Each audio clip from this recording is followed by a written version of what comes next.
প্রিয় ভিউয়ার্স, আসসালামু আলাইকুম। যারা ক্লাসিক্যাল স্টাইলের বাড়ি ডিজাইন করতে চাচ্ছেন, বাড়ির কাজ করতে চাচ্ছেন, তারা এই ভিডিওটি ভালোভাবে দেখতে পারেন।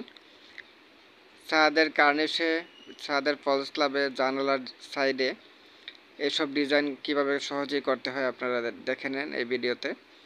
এইসব ডিজাইনের জন্য প্রথমে একটা ফর্মা তৈরি করতে হয়। আমরা আমাদের ক্লাসিক্যাল স্টাইলের বিল্ডিং ডিজাইনের সাথে আমরা এরকম ফর্মা দিয়ে দেই। প্রত্যেকটি আলাদা আলাদা ডিজাইনের জন্য আলাদা আলাদা ফর্মা আমরা দিয়ে দিই।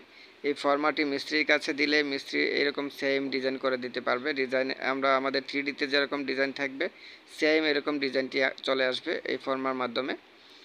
তো আপনারা যেখান থেকে এই ডিজাইনগুলি নেন, আপনারা এরকম একটি ফর্মা নিয়ে নেবেন প্রত্যেকটি ডিজাইনের জন্য আলাদা আলাদা। তাহলে আপনার ডিজাইনটি হুবহু বাস্তব ছবির সাথে বাস্তব মিল থাকবে। তো আপনারা যে কোনো ধরনের বিল্ডিং ডিজাইনের জন্য আমাদের সাথে যোগাযোগ করতে পারেন। আমরা বাংলাদেশের যে কোনো প্রান্তে সব ধরনের বিল্ডিংয়ের ডিজাইন করে থাকি। আমরা রাউন্ড সিঁড়ি, ক্লাসিক্যাল কারুকাজ সহ বিল্ডিং সংক্রান্ত যে কোনো ধরনের সেবার জন্য আমাদের সাথে যোগাযোগ করতে পারেন।